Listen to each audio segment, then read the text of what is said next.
నమస్తే, welcome to Arjuna channel. ప్రస్తుతం మనం సిరికొండ మండలం చీమన్పల్లి గ్రామంలో ఉన్నాం. ఇక్కడ సర్పంచ్ అభ్యర్థిగా పోటీ చేస్తున్నటువంటి మాలవత్ విఠల్ గారు మనతో ఉన్నారు. ఆయనతో మాట్లాడదాం. నమస్కారం అండి. నమస్కారం. నమస్తే. చెప్పండి, మీరు ఇంతకు ముందు అసెంబ్లీ ఎన్నికల్లో కూడా పోటీ చేశారని విన్నాము. మరి ఈ రాజకీయాలు అంటే మీకు ఎందుకు ఇంత ఆసక్తి? నేను నా చిన్నతనంలో మా తాతగారైన పెద్దిరెడ్డి నాయక్ గారు ఒక అనారోగ్య సమస్యతో బాధపడుతున్నప్పుడు నేను నిజామాబాద్ వెళ్ళేటప్పుడు మధ్యలో అప్పుడు మాకు రవాణా సౌకర్యం లేని సమయంలో మాకు వెళ్తా ఉంటే ఆర్టీఓ చెక్ పోస్ట్ దగ్గర వెహికల్ ఆపి మమ్మల్ని దించేసారు. మేము అప్పటి నుంచి మళ్ళీ బస్సులో లారీ ఏదో పట్టుకొని వెళ్ళాము. నా చిన్నతనం అప్పుడు ఏదో నాకు 5-6 తరగతిలో ఉన్నా. ఆ టైంలో బాజిరెడ్డి గోవర్ధన్ గారు ఎంపీపీగా చేస్తున్నారు. మేము వెళ్ళి అక్కడ వాళ్ళ సహాయం తీసుకొని ఏదైతే వెహికల్ చేయడం చేసిరో అప్పుడే అనిపించింది, నా చిన్నతనంలో 5-6 తరగతి చదువుకునే టైంలో రాజకీయం అంటే ఇలా ఉంటుందా, రాజకీయం చేస్తే ఇలా ఉంటుందా. అప్పటి నుండి బాజిరెడ్డి గోవర్ధన్ అంటే నాకు ఒక ప్రత్యేకమైన అభిమానం అనేది నా మైండ్లో సెట్ అయిపోయింది. జీవితంలో చేస్తే ఏది చేసినా చేయకపోయినా మాత్రం రాజకీయం అనేది చేయాలా, బాజిరెడ్డి గోవర్ధన్ లెక్క బతకాలా అని చెప్పేసి ఒక కాన్సెప్ట్లో నేను ఆ చిన్నతనంలోనే నేను రాజకీయంగా ఆకర్షితున్నైనాను. ఓకే. మరొక విషయం ఏంటంటే మా తాతగారు, మా అమ్మ, మా నాన్న అందరూ రాజకీయం నుంచి వచ్చిన వాళ్ళే. మేము తాండా పెద్ద మనుషులం, తాండా నాయక్ అంటారు మమ్మల్ని. తాండా నాయక్ అంటే మా తాండా అందరికీ పెద్దవాళ్ళం. మంచి చెడు న్యాయం చేసేది ఇక్కడే చేస్తాం. మాతోని కాదన్నప్పుడే 10 మందికి వెళ్తారు. కాబట్టి ఆ ఆలోచన నుంచి వచ్చిందే నాకు ఈ రాజకీయం చేయాలా, నేను 10 మంది నా తాండాకే కాకుండా ఊరికి, దాని తర్వాత మండల్ లెవెల్ నా పొజిషన్ ఎక్కడ దాకుంటే అక్కడ వరకు న్యాయం చేయాలనే ఒక సంకల్పం తీసుకొని నేను రాజకీయంలో ముందడుగు వేయడం జరిగింది. ఓకే. అయితే అప్పుడు అసెంబ్లీ ఎన్నికల్లో పోటీ చేశారు, ఇప్పుడు సర్పంచ్గా పోటీ చేస్తున్నారు. ఇప్పటి వరకు ఏదైనా పదవిలో ఉన్నారా? మరి నేను Nationalist Congress party NCP party తరఫున జిల్లా అధ్యక్షునిగా కొనసాగాను. అండ్ నేను కూడా మన 2018లో ఎమ్మెల్యేగా కాంటాక్ట్ చేసిన, దాని తర్వాత 2023లో ఎంపీగా కూడా కాంటాక్ట్ చేసిన. నాకు ఈ రాజకీయాలు ఈ సర్పంచ్గా చేయడానికి ఒక ప్రత్యేకమైన ఆకర్షణ ఎందుకు అని అంటే, నేను నా గ్రామాన్ని నేను అభివృద్ధి పరచుకోవాలా. గతంలో ఎందరో పాలకులు వచ్చారు వెళ్ళారు, బట్ వారితో సాధ్యమైనంత వరకు వాళ్ళు చేసిర్రు. కానీ ఇంకా కొన్ని పనులు అనేది నా గ్రామంలో కుంటపడిపోయినాయి. ఇంకా ఆ పనులు ఇంకా చేయవలసిన బాధ్యత కూడా ఉంది. అది నేను చేస్తాననే నమ్మకం నా మీద ఉంది. కాబట్టి నేను రాజకీయాల్లోకి రావడం జరిగింది. ముఖ్యంగా ఏంటంటే నా మాతృమూర్తి ఇక్కడ 5 సంవత్సరాలు ఎంపీటీసీగా చేశారు. మా తండ్రి గారు శంకర్ నాయక్ 5 సంవత్సరాలు సర్పంచ్గా చేశారు. ఈ చేసిన సమయంలో, రాజకీయ సమయంలో వాళ్ళు చేసిన పనులు అంత ఇంత కాదు. ఎందుకంటే ఆ సమయంలో మా అమ్మ నాన్న రాజకీయం చేసే సమయంలో ఇక్కడ ఉండే మొత్తం నక్సల్స్ వ్యవస్థ. ఇంకొక వ్యవహారం ఏంటంటే, ఈ రాజకీయాల్లోకి రావడానికి కారణం కూడా నా గ్రామానికి చెందిన 3 నాయకులు. ఒకటి పీపుల్స్ వార్ పార్టీ నుంచి వినోదన్న గారు, ఎల్లన్న గారు, దాని తర్వాత బాజిరెడ్డి గోవర్ధన్ గారు. వీళ్ళ ఇన్స్పైర్తోనే నేను రాజకీయాల్లోకి రావడం కూడా జరిగింది ఒకటి. అండ్ గతంలో ఆ నక్సలైట్లో ఉన్న సమయంలో మా అమ్మ నాన్నలు ధీటుగా వాళ్ళని ఎదుర్కొని, ఇటు పోలీస్ వ్యవస్థతో ఎదుర్కొని ఎన్నో రకాల పనులు చేసిరు. తాగునీటి సమస్యలు కానివ్వండి, ఎన్ని కావాలంటే అన్ని బోర్లు వేసిరు, మురుగు కాలువలు, డ్రైనేజ్ వ్యవస్థను అనేది బాగుపరిచింది ఆ టైంలో చేసిరు, సీసీ రోడ్లు వేశారు. బోర్ బండి లేదు అని అంటే ఎవరికైనా ఒక ఖాళీ ఫోన్ చేసి చెప్తే ఎంపీడీ వాళ్ళు పంపించారు. వాళ్ళతో కాని పనులు ఉంటే మాకు ఆ టైంలో నక్సలైట్లు కూడా సహకరించారు.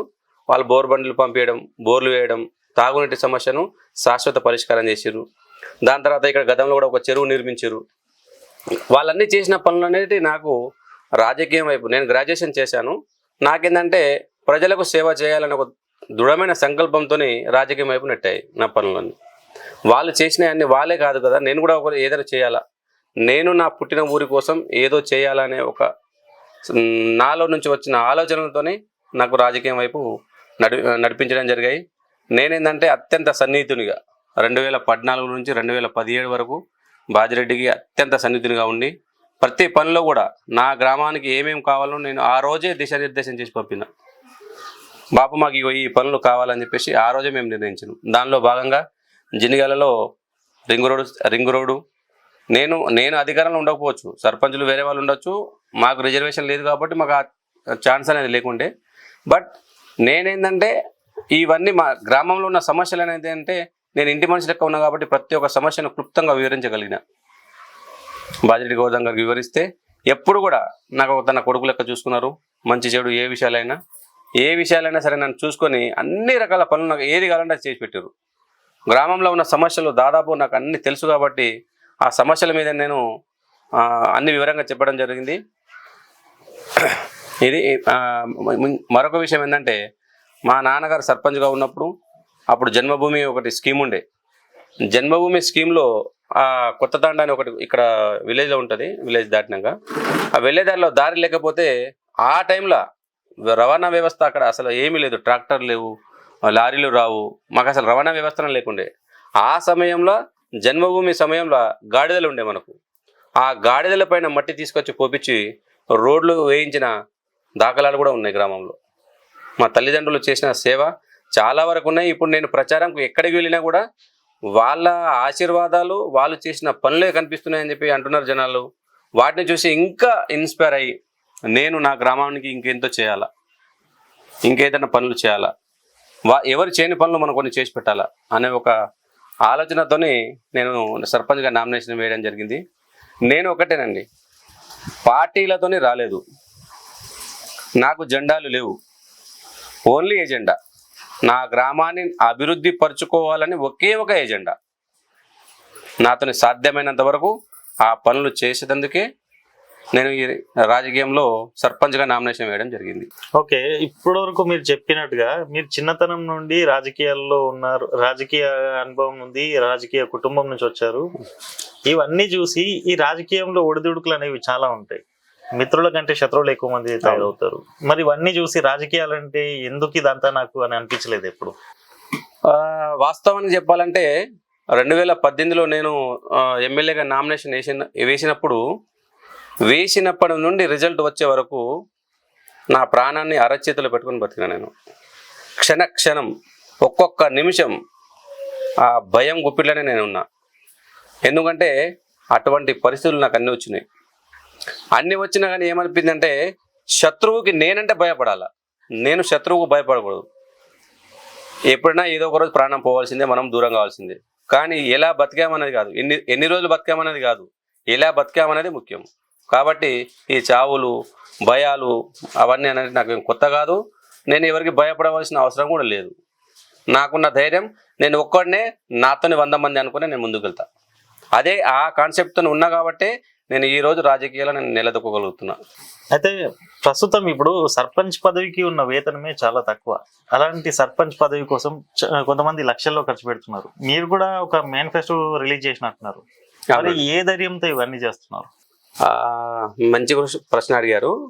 ఒకటండి, నా మేనిఫెస్టోలో ఉన్న సమస్యలు ఏంటంటే, నేను ఒక జిల్లా అధ్యక్షునిగా చిన్న సమస్యలు ఉన్నప్పుడు హైదరాబాద్ పట్టణంలో వెళ్ళి సెక్రటరీకి వెళ్ళాలంటే ఎంత కష్టం ఉంటుందో అక్కడ వెళ్ళే వాళ్ళకి తెలుస్తుంది. ఒక పాస్ తీసుకోవాలంటే 1 అవర్ కావాలి. అక్కడి నుంచి లోపలికి వెళ్ళి అవన్నీ అక్కడ మనకు సెక్షన్లో తెలుసుకోవాలా చేయాలంటే కనీసం ఒక 2-3 గంటల ప్రాసెస్. అటువంటి అన్నీ నేను అనుభవించినాను, చూసినాను. దాని తర్వాత ఇప్పుడు నేను వెళ్ళాలంటే హైదరాబాద్ కాదు, కమిషనర్ దగ్గర ఎవరి దగ్గర నేను వెళ్ళగలుగుతున్నాను. ఎందుకంటే నాకు ఆ అనుభవం వచ్చింది. దాని తర్వాత నేనేంటంటే ఈ మేనిఫెస్టో ఎందుకు పెట్టానంటే, కొందరు అధికారుల సహాయం, కొందరు రాజకీయ నాయకుల సహాయం, వాళ్ళ ప్రోద్బలం, ఒక ఎమ్మెల్యే, ఒక మినిస్టర్, దాని తర్వాత ఒక పార్లమెంట్ సభ్యులు, ఒక సీఎం కావచ్చు, ఒక పిసిసి అధ్యక్షుడు కావచ్చు, లేదా ఎన్సీపీ పార్టీకి సంబంధించిన మా డిప్యూటీ సీఎం మన మహారాష్ట్ర ఉప ముఖ్యమంత్రి గారు కావచ్చు. వీళ్ళందరితో నాకు సాన్నిహిత్యం ఉంది, వీళ్ళతో నాకు పరిచయాలు ఉన్నాయి. నా గ్రామం కోసం నేను నిధులు రాబట్టుకోవడానికి నేను ఏదైనా చేయగలుగుతా, ఎవరినైనా కలవగలుగుతా. కావాల్సింది ఎండ్ ఆఫ్ ది డే ఏంటంటే నా గ్రామానికి నిధులు రావాలా, నా గ్రామం అభివృద్ధి చెందాలా, నా గ్రామాన్ని ప్రపంచంలో ఎక్కడ ఉన్నా ఈ గ్రామం ఏందనేది చూడాలంటే మనం ఒక అభివృద్ధి పథంలో వెళ్తే ఉత్తమ గ్రామ పంచాయతీగా వస్తే నా గ్రామం ఒక ప్రత్యేకత పెరుగుతుంది. ఆ ప్రత్యేకత కోసమే నేను మేనిఫెస్టో పెట్టాను. నా మేనిఫెస్టోలో ముఖ్యంగా ఏంటంటే ఒకటి, గురుకుల పాఠశాల గతంలో బాజిరెడ్డి గోవర్ధన్ గారు ఎక్కడెక్కడనో తిరిగి మంత్రులతోని, ముఖ్యమంత్రులతోని, ఎవరెవరితోని, ఎంపీ గారితోని, అప్పుడు కవితమ్మ గారితో బాగా సాన్నిహిత్యంగా ఉండి వాళ్ళ హయాంలో 2 గురుకుల పాఠశాలలు వచ్చినాయండి. ఒకటి బీసీ గురుకులం, ఒకటి ఎస్టీ గురుకులం. ఆ బీసీ గురుకులాలు దాదాపు ఒక 2018 నుంచి ఇప్పటివరకు అంటే ఒక 5-6 సంవత్సరాలు 7 సంవత్సరాలు అనేది ఇక్కడ మన చిమంపల్లిలో ఉండే. ముఖ్యంగా ఏంటంటే అంత కష్టపడి తెచ్చిన గురుకులాలను ఈ గ్రామం నుండి వేరే గ్రామానికి తరలించుకోపోయారు. కారణం నేను ఎవరిని తప్పబట్టను. ఎందుకంటే అక్కడ వాస్తవానికి చెప్పాలంటే నేను వెళ్ళి పరిశీలించి చూస్తే అక్కడ నిర్మాణ లోపం. ఎమ్మెల్యే గారు కష్టపడి నిధులిచ్చి తన సిడిపి ఫండ్ నుంచి కావచ్చు, ఎస్డిపి ఫండ్ నుంచి కావచ్చు, స్పెషల్ ఫండ్ ఇచ్చి ఆ గది నిర్మాణాలు చేస్తే రేకులన్నీ పైకప్పులు ఉంటే ఆ పైకప్పులకు వాటర్ వస్తుంది. గోడలకు తాబుకులు పెట్టారు. తాబుకులు పెట్టి కనీసం ప్లాస్టరింగ్ కూడా చేయలే. పెట్టిన గోడలనేవి కూలిపోయినాయి. ఇట్లా ఈ హోల్ ప్రకారం ఆ గోడలన్నీ కూలిపోయినాయి. ఎవరి పిల్లలైనా మన పిల్లలే కదండి. మన పిల్లలు వాళ్ళ పిల్లలు కదా.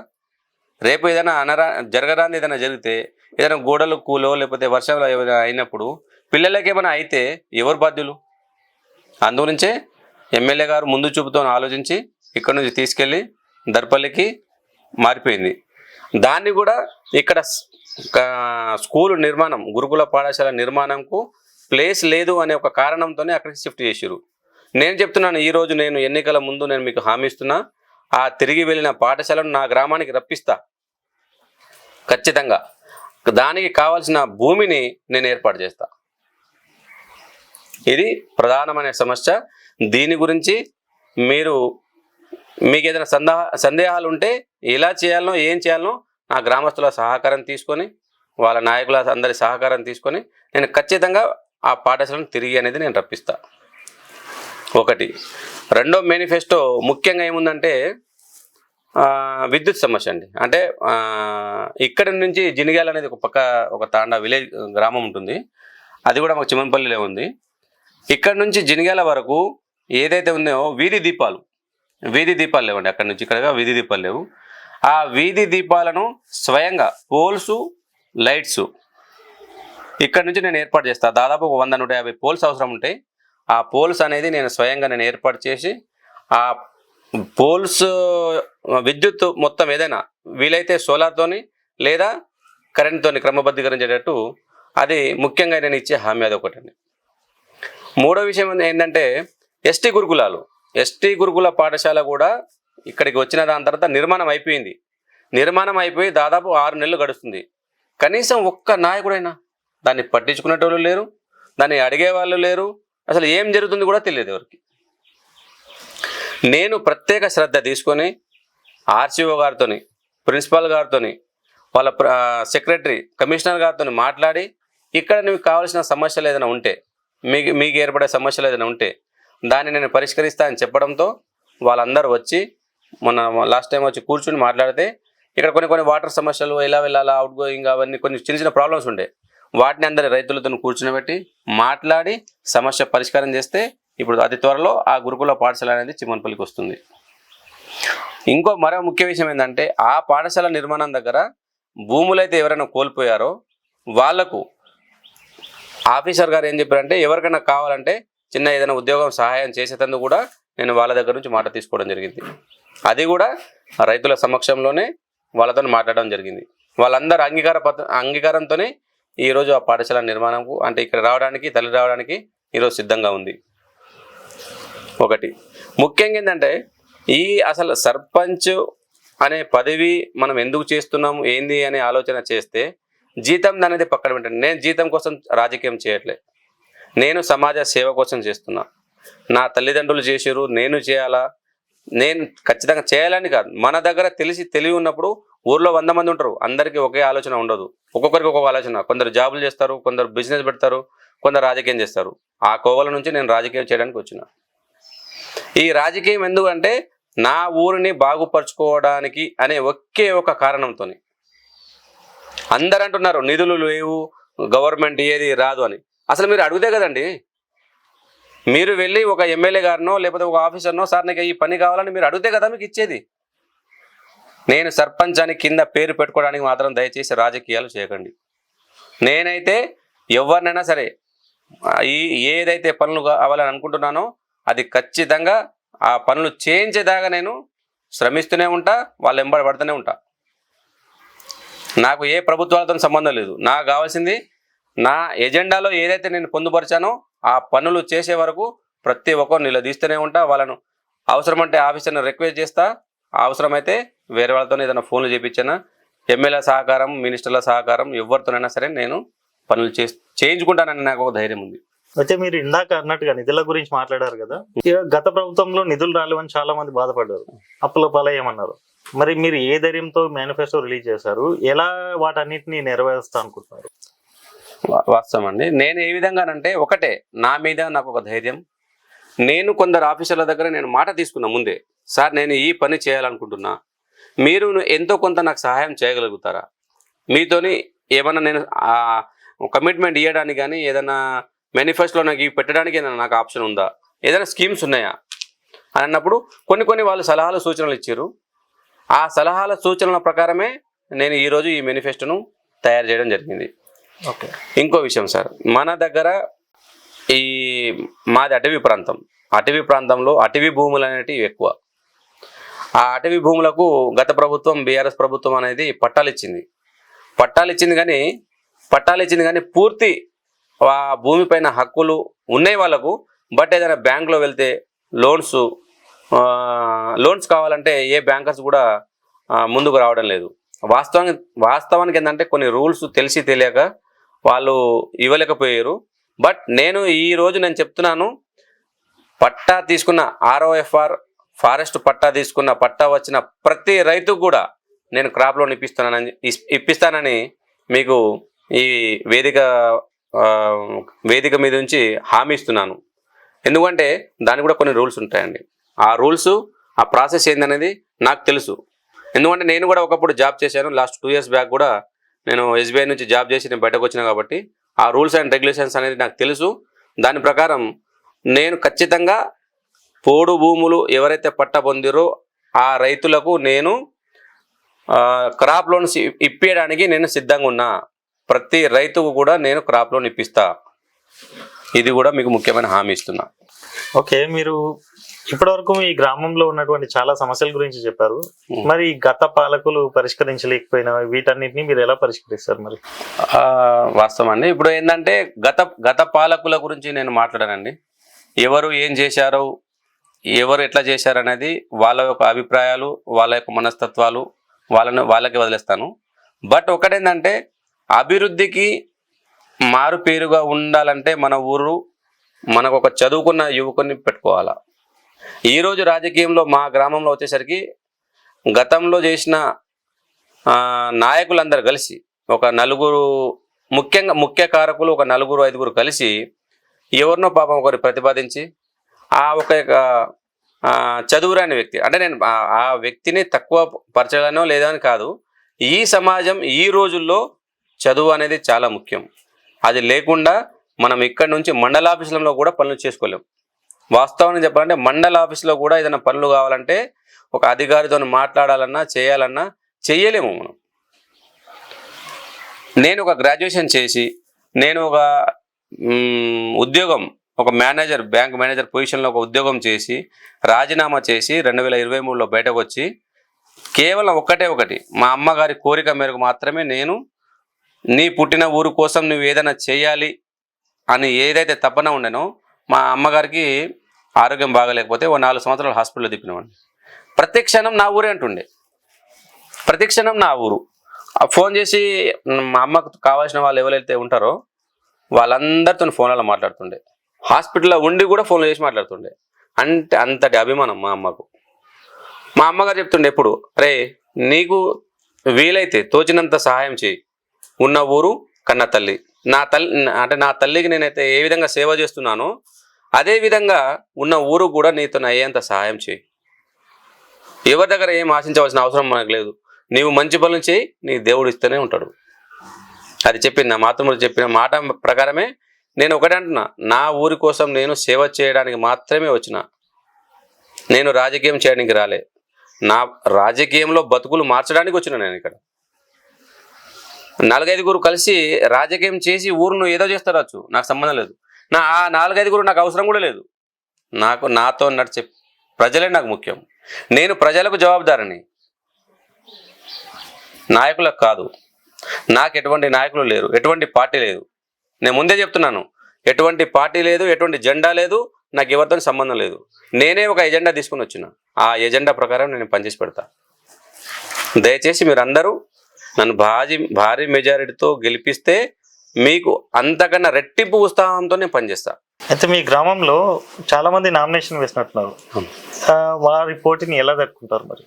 నేనైతే పోటీ అనేది అనుకోను సార్. అది ఒక 5 పోటీని నేను పోటీ లెక్క భావించా. ఎందుకనంటే ఈ రోజులల్లో అందరికీ మనకు రాజ్యాంగం ఇచ్చిన హక్కు ఉంది. ప్రతి ఒక్క పౌరుడు కూడా నిలబడడానికి, పోటీ చేయడానికి అందరూ అర్హులే. మనం ఎవరిని కూడా తక్కువ ఎక్కువ చేసి మాట్లాడద్దు వాళ్ళ గురించి. మనం ఎందుకంటే రాజ్యాంగం ఇచ్చిన హక్కుని మనం కాలరాయద్దు. వాళ్ళకు నచ్చింది, వాళ్ళకు ఒక్కొక్కరికి ఒక ఆలోచన ఉంటుంది. ఆ వాళ్ళకు కూడా ఏదైనా చేయాలని తోచింది, చేయాలని పట్టుదల ఉండొచ్చు, చేస్తుండొచ్చు, మనం కాదనలే. కానీ మనకు కావాల్సింది ఏంది? మన ఆలోచనలు మనం పని రూపంలో జరుగుతున్నాయా లేదా, మనం ఏ రూపంగా మనం ఇవన్నీ బయట నెట్టుకురాగలుగుతాం, ఇవన్నీ అనేది మనకు కావాలి, ఇంపార్టెంట్. నాకైతే మేము మొత్తం 6, మా గ్రామంలో 6 ఉన్నారు పోటీ. ఆ 6 వ్యక్తుల పోటీని నేను పోటీగా భావించా. ఎందుకంటే నేను ఎమ్మెల్యే కాంటెస్ట్ చేసినప్పుడు 13 మంది ఉండే, నేను ఎంపీగా కాంటెస్ట్ చేసినప్పుడు 20 నుంచి 30 మంది దాకా ఉండే, 29 మంది. అందులో లేనిది పోటీ 6 ఏముందని. నాకు ఆ పోటీ అనేది అది మంచిదే. ఎంతమంది పోటీ ఉంటే అందులో నుంచి నెగ్గితేనే కదా మన పవర్ ఏందనేది తెలిసేది. నేను ప్రజల కోసం పని చేయడానికి ఉన్నా, ఎల్లవేళలా ఉంటా. మా తండ్రి గారు ఉన్నారు, మంచి చెడు చూసుకోవడానికి ఇక్కడ నేనున్నా. ఏదన్నా ఏ పనులు పడాను అర్ధరాత్రి. మేము ఒకటండి, రాజకీయాలు ఇక్కడ మాకు కొత్త కాదు. మేము పదవిలో ఉన్నా పని చేస్తాం, పదవిలో లేకపోయినా కూడా పని చేస్తాం. ఈరోజు మేము ఈ సర్పంచ్ పదవి అనేది ఇప్పుడు వచ్చింది. గత 15-20 సంవత్సరాల నుంచి కూడా మేము చాలా సమస్యలు పరిష్కరిస్తున్నాం. ప్రతి ఒక్క సమస్య, ఏ సమస్య 10 మంది రాజకీయ నాయకులు చేయలేని సమస్య పరిష్కారాన్ని కూడా మేము చేస్తున్నాం. ఎందుకంటే మా ప్రజలకు మేమంటే ఒక నమ్మకం, వీళ్ళతో ఏదైనా చేయగలరు, వీళ్ళతో ఏదైనా పనులు అవుతాయి, ఏదైనా సాధ్యం కాని పనులు కూడా వాళ్ళతో సాధ్యమైతే అని ఒక నమ్మకం. ఆ నమ్మకం ఉంది కాబట్టి నా ప్రజలను నమ్మినట్టు పనిచేసి చూపించాలని సంకల్పంతో ఈరోజు నేను ఒక సర్పంచ్గా జిల్లా రాజకీయాలు చేసినోని ఒక ఊరికి వచ్చి రాజకీయం చేస్తున్నా అంటే నా ఊరి బాగు కోసమే.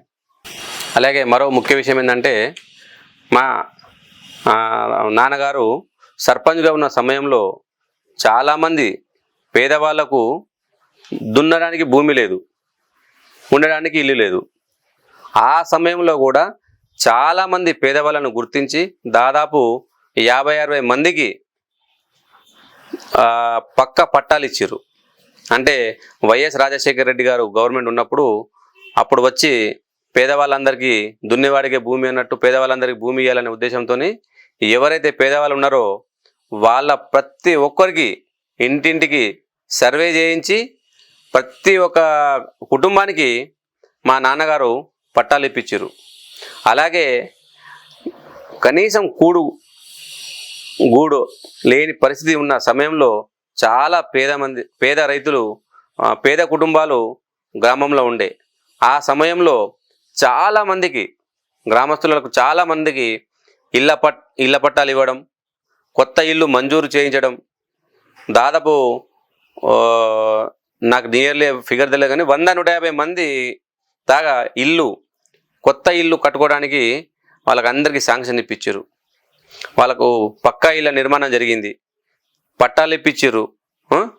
ఇవన్నీ చేసి ఇలా ఎక్కడ పోయినా ఈరోజు నేను ప్రచారంగా వెళ్ళిన ప్రతి చోట కూడా మా తల్లిదండ్రులు చేసిన సేవనే మళ్ళీ మళ్ళీ చెప్తున్నారు. కాబట్టి నేను వాళ్ళకన్నా ఎక్కువ, ఆ సమయంలో వాళ్ళు ఎంత పనులు చేశారో వాళ్ళకన్నా ఇంకా ఎక్కువ పనులు చేసి మీ మన్ననలు పొందుతానని మీరందరూ నన్ను ఖచ్చితంగా ఆశీర్వదించాలని కోరుకుంటున్నా. అయితే మీ గ్రామంలో ఉన్నటువంటి చెరువులను కాపాడుకోవడానికి మీరు ఎలాంటి చర్యలు తీసుకుంటున్నారు? మా ఎమ్మెల్యే మా గ్రామ వాస్తవ్యులు బాజిరెడ్డి గోవర్ధన్ గారు ఫస్ట్ విడుదలలోనే మిషన్ భగీరథ పథకం, మిషన్ కాకతీయ ఏదో పథకంలో చెరువును బాగుపరచడానికి దాదాపు ఒక 30-40 లక్షల రూపాయలు శాంక్షన్ చేశారు. ఆ 30-40 లక్షల డబ్బుల్ని దుర్వినియోగపరిచారండి. రాజకీయ నాయకులు కలిసి దుర్వినియోగపరిచారు. ఏ విధంగా అంటే ఏదో మీద పూత చేసి వెళ్ళిపోయారు. ఈరోజు వెళ్ళి చూడండి, నా దగ్గర వీడియోస్ ఉన్నాయి. ఆ చెరువు మీద నడవలేని పరిస్థితి, నడవడానికి కూడా రోడ్డు లేదు, మొత్తం రాళ్ళు. ఆ వాటర్ స్టోరేజీ, చెరువు నిండిన నీళ్లు అవి ఎటు వెళ్ళిపోతాయో కూడా తెలియదు. లీకేజ్ ప్రాబ్లం, మరమ్మతులు లేవు. ఆ పాత ఏదైతే ఆ తూము అయితే ఏది ఉందో ఆ తూము అనేది పైనుంచి సిమెంట్ పూత పూసేసి వెళ్ళిపోయారండి. అది కూడా పని చేయట్లేదు. సో చెరువులో నిండిన స్టోరేజ్ వాటర్ని అది ఆటోమేటిక్గా కిందికి వెళ్ళిపోతున్నాయి. దానివల్ల ఏముంది, ఎండాకాలం రాగానే మా బోర్లన్నీ ఎండిపోతున్నాయి. ఇంత కష్టపడి ఎమ్మెల్యే గారు, ఆ పాత ఎమ్మెల్యే గారు ఇన్ని కష్టపడి ఇన్ని నిధులు తెచ్చి ఇన్ని పనులు చేసి పెడితే ఇక్కడున్న నాయకులు కేవలం అధికార దుర్వినియోగం చేయడానికి మాత్రమే, వాళ్ళ స్వలాభం కొరకు, వాళ్ళు డబ్బులు సంపాదించుకోవాలనే కోరిక మేరకు ఈరోజు పనులు అనేది నత్తనడకన చేసి నాసిరకం పనులతోని రోడ్డు వ్యవస్థ, ఆ చెరువు మొత్తం కట్ట కానివ్వండి, ఆ చెరువు లీకేజ్ కానివ్వండి, అన్నీ కూడా వెళ్ళిపోయినాయి. ముఖ్యంగా మరో సమస్య ఏంటంటే డ్రైనేజ్ చేశారండి. ఇక్కడ గురుకుల పాఠశాలను డ్రైనేజ్ చేశారు. ఆ డ్రైనేజ్ పెడితే దాని పైనుంచి వెళ్ళడానికి కప్పు పైనుంచి స్లాబ్ అనేది మర్చిపోయారు. స్లాబ్ వేసినా కూడా ఆ పైనుంచి రోడ్డు ఎలా రావాలో తెలియదు. అక్కడ అనేది వర్క్ అనేది మర్చిపోయి గతంలో చేసిన పాలకులు ఇవన్నీ. సీసీ రోడ్లు వేసే సార్, ఇక్కడ నుంచి వెళ్తే ఇక్కడ ముందు దారిలో మీకు సీసీ రోడ్లు నేను ఫుటేజ్ ఇస్తాను మీకు. సీసీ రోడ్లు వేస్తే 3 నెలలు కూడా ఉన్నాయండి. ఇదే మనం చేసేది. 3 నెలలు కూడా కాకుండా మొత్తం కంకర వెళ్ళిపోయి మొత్తం దుమ్ము పొట్టోపోయినాయి. ఇటువంటి నాయకులు అందరూ కలిసి, గ్రామంలో ఉన్న గతంలో చేసిన నాయకులు అందరూ కలిసి ఒక మామూలు వ్యక్తిని తీసుకొచ్చి బలపరిచి, రేపు ఇక్కడ జరిగేది సర్పంచ్ కోసం పోటీ కాదండి, ఉప సర్పంచ్ కోసం పోటీ. ఉప సర్పంచ్ కోసం నువ్వా నేనా అనే వాళ్ళ స్వలాభం కొరకు, వాళ్ళ అధికారం కొరకు మేము చెలాయించాలా, మేము చేయాలా అనే ఒక అధికార ధోరణితో ఈరోజు కొన్ని వర్గాలన్నీ కలిసి ఈ గ్రామంలో జతకట్టి ఎవరినో ఒకరిని బలపరిచి వాళ్ళను ముందు పెట్టేసి వెనుక మనం రాజ్యం వెళ్ళాలా అని చెప్పి ఇవాళ వాళ్ళంతా మూకుముడిగా ఒకటై తిరుగుతున్నారు. బట్ ఎవరు తిరిగినా ఆ నలుగురు చెప్పే విధంగా వినేవారు ఎవరు లేరు ఈ రోజులలో. గతంలో మామూలు ఈ ఇంటర్నెట్ వ్యవస్థ లేనప్పుడు ఆ నలుగురు ఏది చెప్తే అది వినేవాళ్ళు. ఎందుకంటే ప్రజల దగ్గర డబ్బులు లేక వాళ్ళు కూలి పనులకు, చిన్న పనులకు పోయి సంపాదించుకునే వాళ్ళు. ఆ సమయంలో ఏదన్నా వాళ్ళకి అవసరాలు పడినప్పుడు ఈ గ్రామంలో పెద్ద మనుషులు నలుగురు అయితే ఎవరు ఉంటారో, పలుకుబడి గల వ్యక్తులు ఎవరైతే ఉంటారో వాళ్ళ దగ్గరికి వెళ్ళి వాళ్ళు చేయి చాచవలసిన పరిస్థితి ఉండే కాబట్టి అప్పుడు వాళ్ళు చెప్తే ఈ నలుగురు చెప్పిన విధంగా 400 మంది విన్నారు. కానీ ఇప్పుడు ఆ వ్యవస్థ లేదు. ప్రతి ఒక్కరికి మన మోడీ గారు చేయబట్టి డిజిటలైజేషన్ అయిపోయింది. ప్రతి ఒక్కరి మొబైల్లో డబ్బులు ఉన్నాయి. ఎవరు కూడా ఆ నలుగురు చెప్పే విధంగా వినే పొజిషన్లో గ్రామంలో ఎవరు లేరు. భ్రమలో బతకకండి. నలుగురు చెప్తే వినే పొజిషన్లో ఎవరు లేరు. ప్రతి ఒక్కరు స్వతహాగా ఓటు హక్కును వినియోగించుకుంటున్నారు. ప్రతి ఒక్కరికి స్వేచ్ఛ ఉంది, స్వాతంత్రం ఉంది. ప్రతి ఒక్కరికి అన్ని రకాలుగా ఆలోచన చేసే శక్తి కూడా ఉంది. ప్రజలు ఆల్రెడీ మైండ్లో ఫిక్స్ అయిపోయి ఉన్నారు.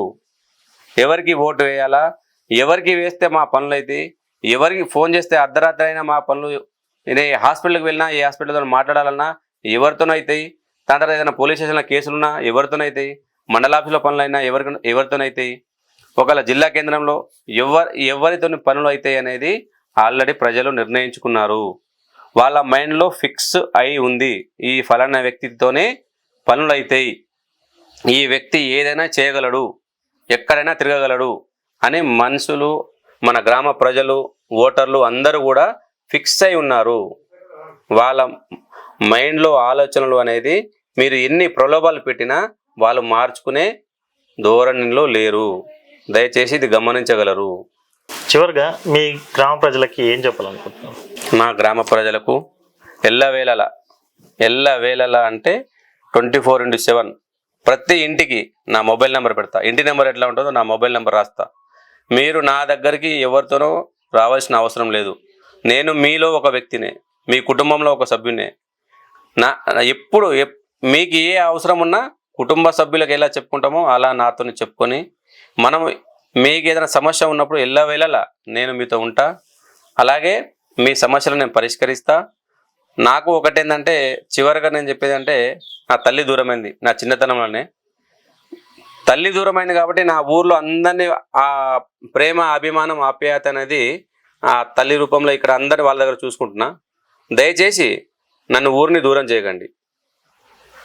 నా తల్లి దూరం అయిపోయింది అని చెప్పేసి మిమ్మల్ని అందరినీ చూసుకొని ఎలా అయితే నేను మీకోసం సేవ చేయడానికి వస్తున్నానో, అలాగే మీరు ఆదరించి ఒక ఓటు వేసి ఈరోజు సర్పంచ్గా నన్ను బలపరిస్తే రేపు భవిష్యత్తులో ఎవ్వరు చేయలేని పనులు మన గ్రామాన్ని ఒక ఆదర్శ గ్రామంగా తీర్చిదిద్ది, నేను చెప్తున్నానండి, ఒక ప్రపంచ పటంలో మనం ఒక గ్రామం అనేది ఒక వెలగాల.